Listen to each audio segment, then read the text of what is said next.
Okay, so today we're going to continue with chapter 5. Kelly says, are we required to use different levels of headings? For example, like we need to use level 3 headings and beyond. It depends for APA format. It depends on your content. If you write about things and then you have to have subheadings, you will need to follow the APA format. But if you don't have so many things to write about, if it's not a complex research project, you really don't need subheadings. You just need methods, introductions, methods, results, and discussion. That's the main thing. Oh, I think I included some of the information on the guidebook that I sent you, right? About how to write, right? A research paper. Okay, we'll talk about this more in next class, but good question though. Okay. All right, so today we're going to talk about inferring dispositions using causal attribution and the biases in attribution. So as humans, we are constantly trying to make sense of our world.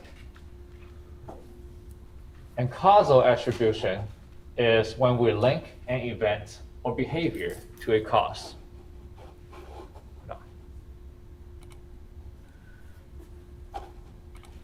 Okay, so for example, we have the tendency to infer that a personality trait is responsible for others' behavior. And we're going to talk about this in the next few slides. Let's say if we see that Chen is yelling at her coworker, and what kind of person would we think that Chen is? Mean, right? Rude. Usually you see it like emotional or unstable. What else? Unprofessional, right? So it's very easy for us to make those conclusions. However, we tend to ignore the situations of this. So what if the coworker was being racist towards Chen, or the coworker was being sexist towards Chen, or the coworker was just being ridiculous and I don't know, conducted some kind of sexual harassment. So we don't know about the situations, right? It's very easy for us to make a conclusion that Chen is a bad person or she's just rude based on what we see. So that's one causal attribution. So here, attribution theories, those are the theories of how people explain the causes of their own and other people's behavior. It answers questions like, why do people do what they do? And what will they probably do in the future?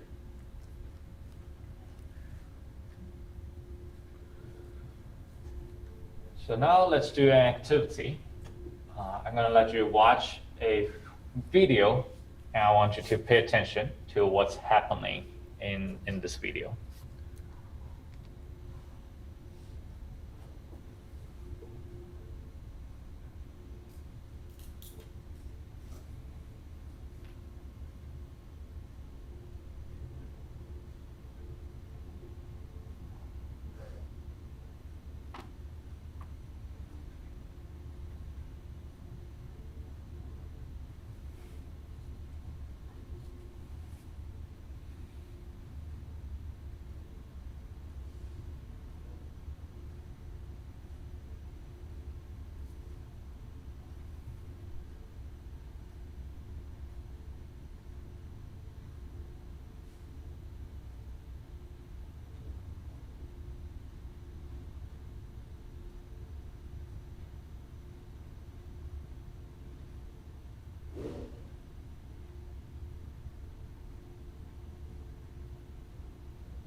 right. So that was an experiment from 1994. No, I think it's earlier than that. I think it's 1944. Might be a typo. I'll check again, but it's an old study. So do you think that the large triangle is mean? Yeah. It's interesting because at first it was trapped in the box and it Mhm. seems like it was just irritated from that and then took it out on the others. But yeah, it Mhm. doesn't seem like it's mean. Yeah, yeah. So you gave like an explanation. It might be trapped at the beginning. What else could be going on between those shapes? Like what might have happened in that situation? Yeah. I thought the large triangle was trying to protect the circle from the little triangle. That's what I thought. Okay. Any other guesses or your thoughts when you watch this? Yeah. I thought the large triangle would be mean to the little triangle, Uh-huh. but then I thought that the circle and the little triangle were like teaming up to Mm-hmm. like fight them. Yeah. Yeah. So there are a lot of explanations, right?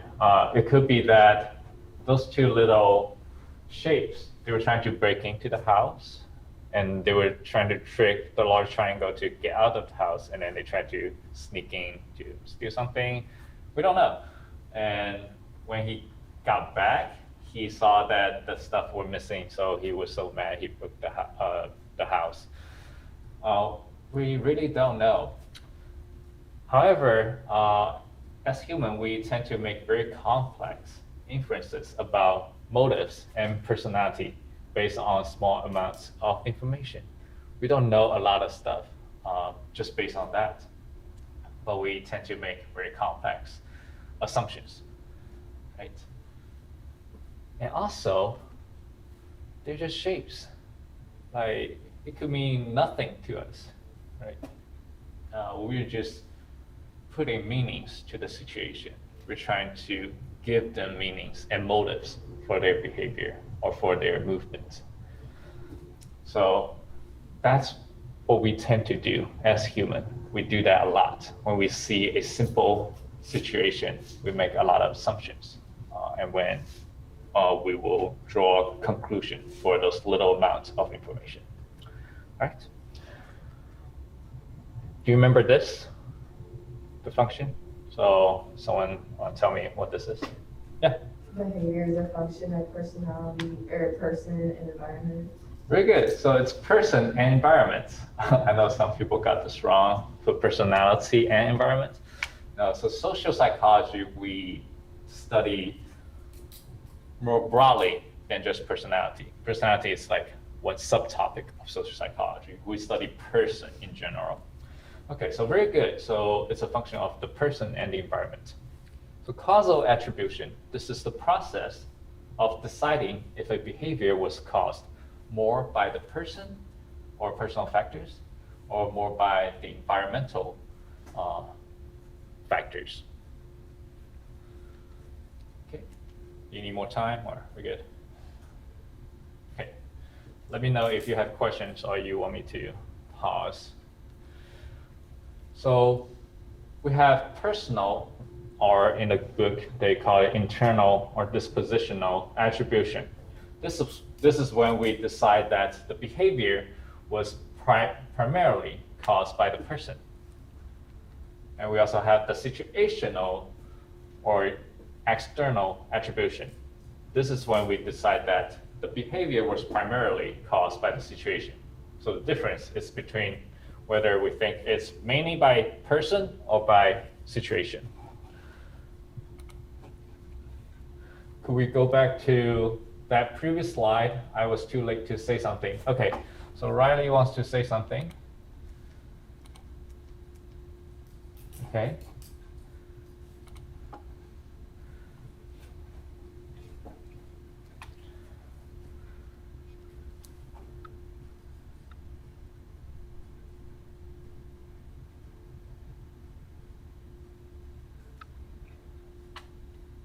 Or you can just turn on your mic. Oh, I mean, I was too late. Okay. You're good. So she says that she wanted to look at the slides more. Okay. All right. Okay. Any questions on the personal and situational attribution that we just mentioned, which is on the next slide? It's pretty easy to understand, right? If you're making a person attribution, you're thinking the behavior is mainly caused by the person. Like the example that we gave last time, mass shooting. Do you think it's because this person has mental illness? Or do you think it's the situation, like the environment, the gun control is not too strict? Yes? I noticed there was a lot of different names for each attribution. Yeah. Which one would you use for like test purposes? Because I know Here? there's just so many different names for them. They Uh, all mean the same thing. yeah, so I want to make it easier to just call it personal and situational.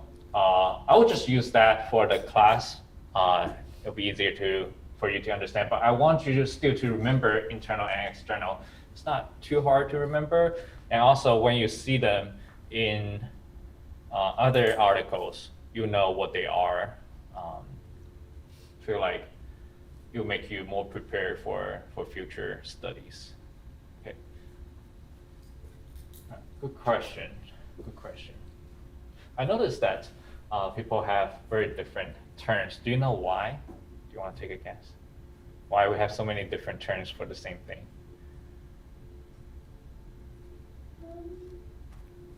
I think internal and external is used pretty often Uh-huh. in psychology to Yeah. describe whether it's internal and external validity for a study or I think it just is commonly used. Yeah, so actually the reason is very simple.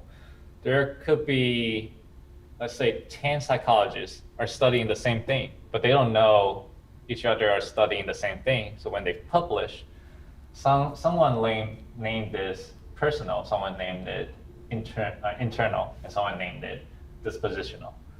And when it's like pretty widely spread, and then they realize, oh, we're talking about the same thing. And then people are already familiar with the term that they use, so they just like, okay, they're the same thing, but we're using them interchangeably. So that's why we have a lot of terms like that in psychology. And you'll see that in the next slides too.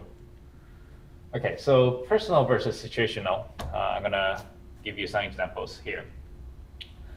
So Miley Cyrus, when we see she's doing like some crazy performance or wearing crazy stuff, it's very easy for us to think that Miley Cyrus is just crazy, right? I don't know about you, but I thought that way when I first saw her performance. But then, if we think about it, Miley Cyrus could be just a product of Hollywood culture, and that would be situational. So that's a personal and a situational attribution for the same behavior. And now can you think of any other examples in life that personal and situational attribution can be very different, but it's the same behavior?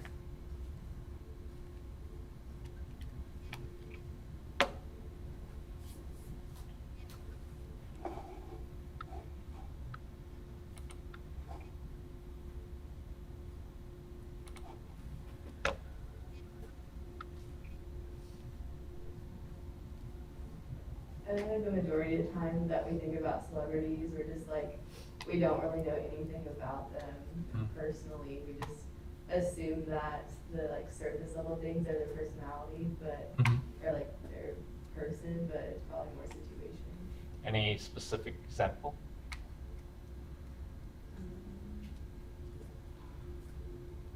Not off the top of my head. Okay. I can't think of any either. That's the most obvious one that I can think of. What else? Yeah. I was a barista for years, so when I would make a drink wrong, this sort of came into play. Some people took it as personal, as, oh, you're a bad barista.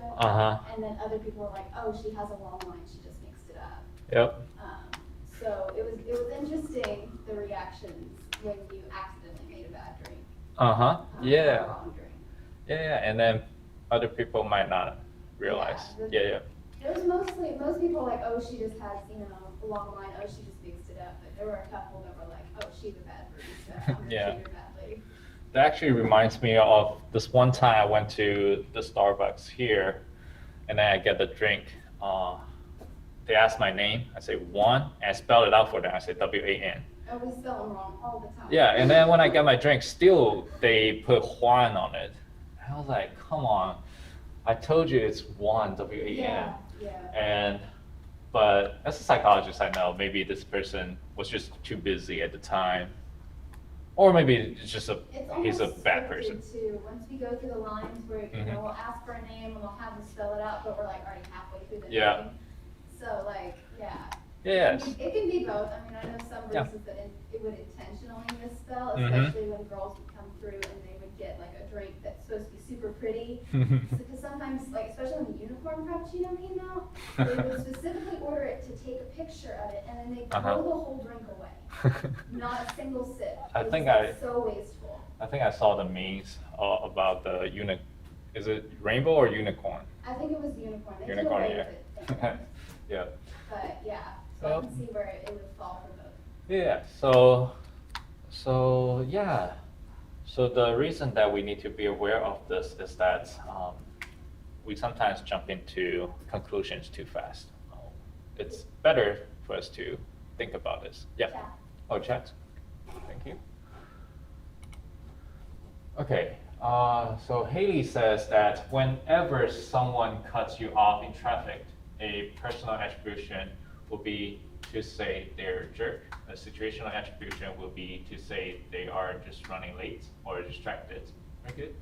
The horn on my car was broken once, and the whole way home it kept honking at every bump it hit. I had 15 people flip me off in 20 minutes, but it wasn't her fault. Yeah, in traffic, a lot of road rages. Yep, very good, very good. So, very good examples. Okay, any questions about the attribution that we just talked about? You good? Pretty straightforward, right?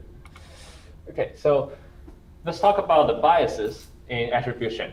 First, we have the fundamental attribution error.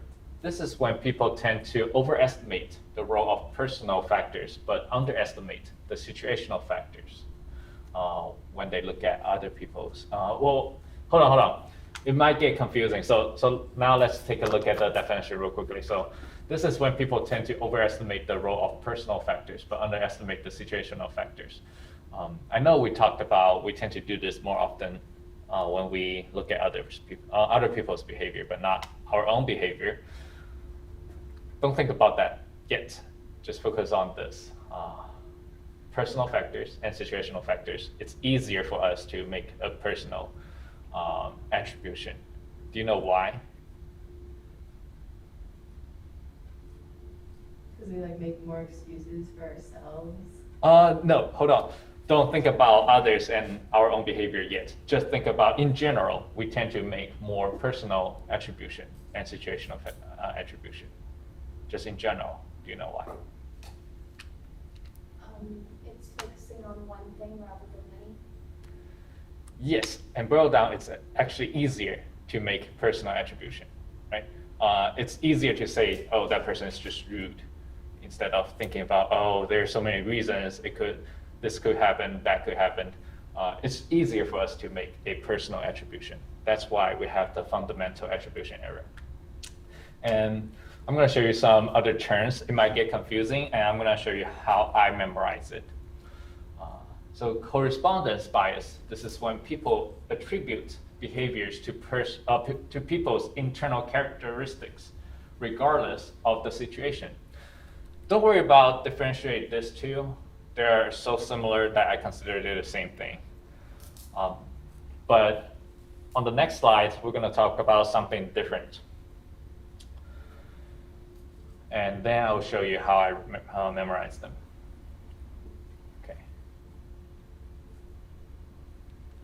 Okay, so we have the actor-observer bias. This is the tendency to attribute one's own behavior to situational causes and others' behavior to personal causes. And that's what I mentioned in previous classes. And that's called the actor-observer bias. It's kind of similar. And because this is an extension of the fundamental attribution error. And the way that I memorize it is when we talk about fundamental attribution error, I use fundamental to help me remember, okay, that's just the person. We're not thinking about others or anything else. But actor-observer, we have two person. One is ourselves, one is the other. And that's how I remember the difference between those two terms. I hope that helps. Okay, so no questions on this one, right? Actor-observer bias, pretty straightforward. I like the clip. I like the picture. Oh, thank you. Very helpful. Thanks. It actually takes me a pretty long time. I want to say half and half. Half time I spent the time on the content material, and then I spent the other time to find memes that's related, and try to keep it updated. Sometimes the pictures are kind of outdated, and you guys might not know the meaning. But all right, I appreciate it. I appreciate that you appreciate my effort. All right. Okay, so now I'm gonna show you a clip, and you can just take a look and then see what you will think and what other people might think if they haven't taken the class. Oh.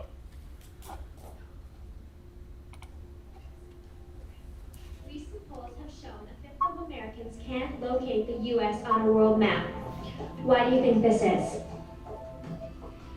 I personally believe that U.S. Americans are unable to do so because some people out there in our nation don't have maps, and I believe that our education, like such as in South Africa and Iraq, everywhere like such as, and I believe that they should, our education over here in the U.S. should help the U.S. Or should help South Africa, and should help Iraq and the Asian countries, so we will be able to build up our future for.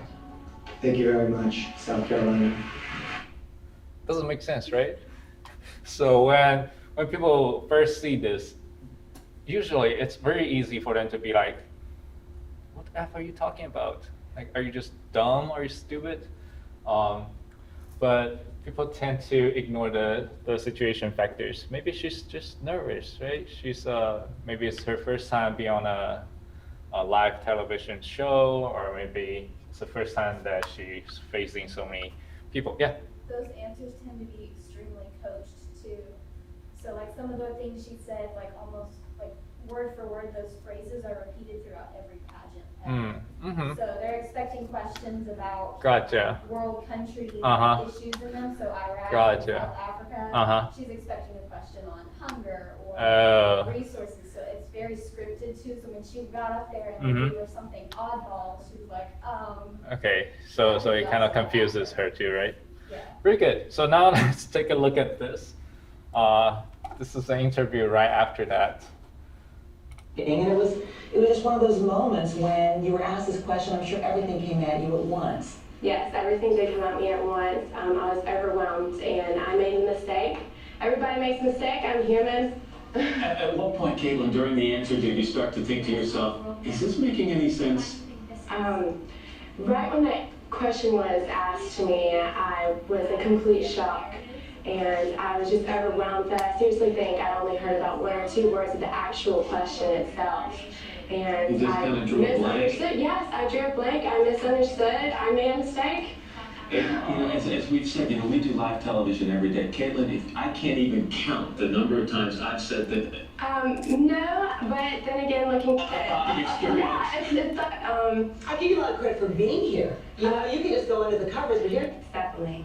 You still finished what, in the top 4? Yes, You allowed yourself to go back, Jim, how? Is you on that question? I would love to answer that question. Okay, so let me ask you that question again. The question is, recent polls have shown that a fifth of Americans can't locate the U.S. on a world map. Why do you think this is, Caitlin? Well, personally, my friends and I, we know exactly where the United States is on our map. I don't know anyone else who doesn't, and if the statistics are correct, I believe that there should be more emphasis on geography in our education so people will learn how to read maps better. Yeah, I'm gonna tell you. So they gave her a second chance to answer the question, but I think it's kind of funny that situation could be playing an important role in people's behavior. Okay, so self-serving bias. This is the tendency to make personal or situational attribution for our own behavior in a way that benefits ourselves. So this is another term that might be confusing from the first two terms that we just learned. But if you try to come up with examples, it's pretty easy for you to distinguish them. So let's say when we have some kind of good behaviors, we are likely to make personal attribution.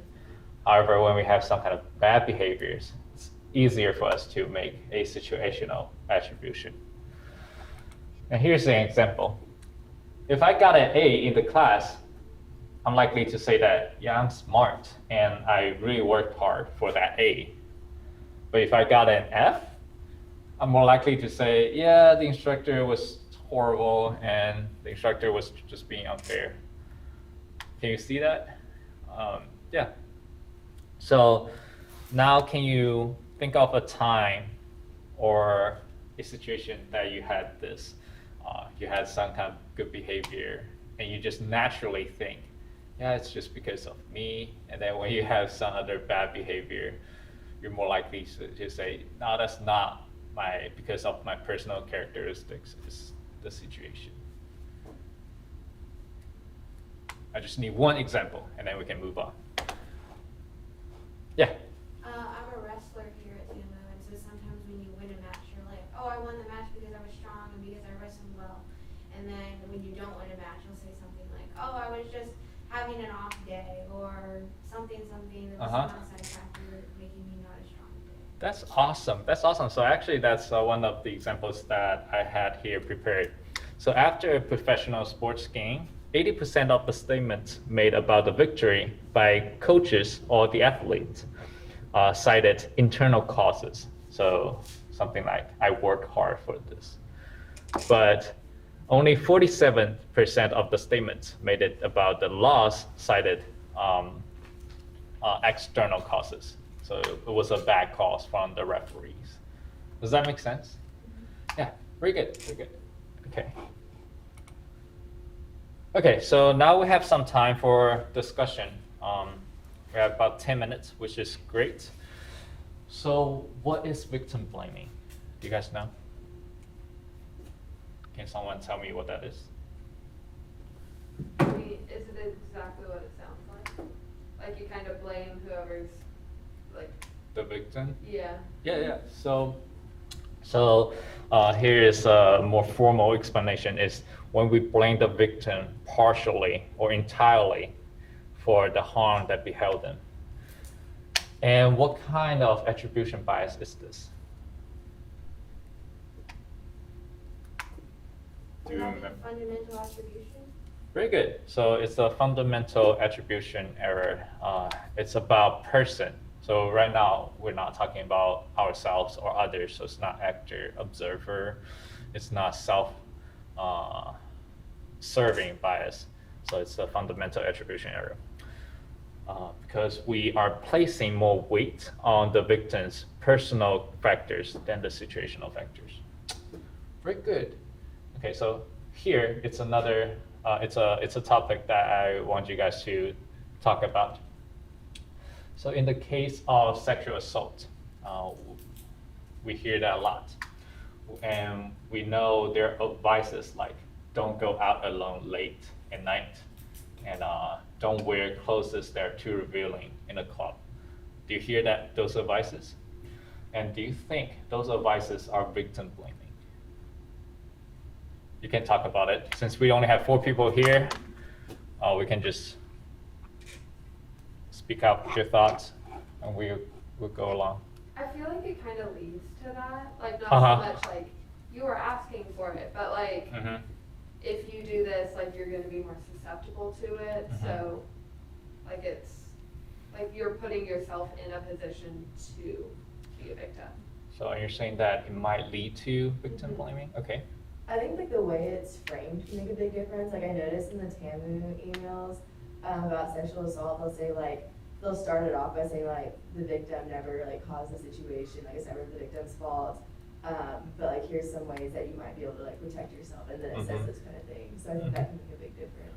Yeah, so yeah, very good. So if you give more explanations, it might help. Okay. Any other thoughts? I think it can go both ways as well, depending on how it's framed. Uh-huh. And like, also it depends on if it's after the fact, if you're like asking those types of questions, then I would say it is victim blaming, if that's what you're saying is the deciding factor for why that happened. Yeah, very good, very good. So I like that. You agree with them? Yeah, so I just recently got a new job, which meant I had to sit down through the sexual assault training all over again. I get a new job every year or so. Yeah. And so I sat through A&M's version, and it got to, there was a good like 6 or 7 slides where it was like 2 or 3 minute clips where they just went through all this list of stuff you need to do to protect yourself. And but it was irritating because many of them were directed specifically at women. Like they would say, don't wear dresses that are too revealing, rather than just generic clothes. Like it was very obvious that it was directed at women specifically, but sexual assault is not solely a women's problem. Yeah. So it was interesting to how they used quite a few of those, but they didn't put too much of an emphasis on don't sexually assault other people. Don't do that, that's bad. But they did, they did say whenever consent and stuff like that. So I suppose, it balanced out. Yeah, so I went to this green dot training here. Do you guys know about the green dot training? Yeah, okay. So green dot training is kind of like, how do you be an ally, or how do you help other people in situations like sexual harassment, sexual assault, and what you should do afterwards when someone tell you about this. So basically that's the training. And I think it's useful, but think about this. The people who go to those trainings, they're less likely to be the person who's gonna behave in the ways that you sexually harass people, because they're actively seeking out information that you don't be that person, right? So I understand sometimes in the training they put less emphasis on how you shouldn't do this and that, because unless it's like a requirement, like everyone needs to attend this. The people who chose to attend this kind of workshop, most of the time I think they are aware they shouldn't behave like that. So I understand, but I have encountered some people, and we have discussions like they completely disagree with this kind of advices. They said that's victim blaming. In my opinion, I was like, well, I agree with all of you, what you just said, that it might lead to victim blaming, but those are good advices. It's not like we can control what other people do in the society, right? It's not like we just tell them, don't sexually harass people, and they would just stop. It's unlikely. So what can we do to reduce the harm? Sometimes we have to give out advices like this, which I was like pretty happy that you guys are acceptable for this kind of advices and not being very extreme. Be like, no, we don't want that. It's the perpetrator's fault, and we only focus on that.